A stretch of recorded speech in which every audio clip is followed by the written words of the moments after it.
வணக்கம் சார், நம்ம ஷாப்பில் கொடுத்துட்டு ஒரு மாறு ஜென்னு ஒன்று வண்டி வந்துருக்குது. இது ஜென்னுக்கு உண்டான அப்டேட் கிடையாது. ரெண்டாவது இந்த நம்ம கிங்கு ஆம்னி அந்த வண்டிக்கு உண்டான அப்டேட் இது கூட என்னன்னு கேட்டிங்கன்னா, இங்கே பாருங்களேன், இந்த லைட்டு பார்த்தீங்கன்னா இப்போ சூப்பரில் வந்துருக்குதுங்க. இது பார்த்தீங்கன்னா ஒயிட்டு எல்லோ ரெண்டு மாடல் இருக்குது. இப்போ நம்ம வச்சுருந்த வண்டியில் பார்த்தீங்கன்னா ஒயிட்டில் வச்சுருக்கிறோம். இது சைடு வாட்டத்தில் பாருங்கள்.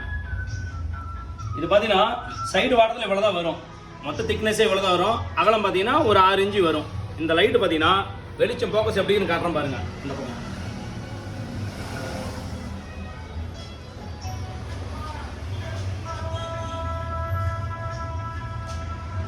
இந்த லைட்டு பார்த்தீங்கன்னா அழகு போல் நம்ம ஆம்னிக்கு என்ன பண்ணலாம், இதே மாதிரி இந்த பம்பர் லைட்டு பார்த்தீங்கன்னா அழகு போல் இது உட்காரும். இந்த அப்டேட்டு ஆம்னிக்கு ஒன்று, இந்த வண்டிக்கு இன்னொன்று போட்டுருக்குது.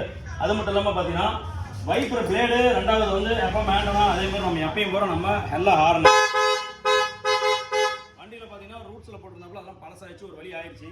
ஆனால் பாராட்டிகிட்ட சொன்னேன், ஆனால் சரிங்க இந்த மாதிரி பண்ணி விடுங்க அப்படின்னாப்புல இவர் நம்ம இருக்காரு. சரிண்ணா இப்படி பண்ணி விடணும், அப்புறம் எல்லாவில் போட்டுருங்க நல்லா இருக்கிறேன். எல்லாவில் போட்டுட்டோம், பட்டையை கலப்புது, ரைட்டு ஓகே. ஒரு சின்ன சின்ன ஒர்க்கு தான் முடிஞ்சுது இந்த வண்டியில். ஆனால் மெயினாக இந்த லைட்டு பார்த்தீங்கன்னா நம்ம கிட்ட ஸ்டாக் இருக்குது சூப்பரில். சொல்லுங்கள் உங்கள் ஆம்னி வண்டிக்கு எல்லாத்துக்கும் இது சூப்பராக இருக்கும். நன்றி நண்பர்களே.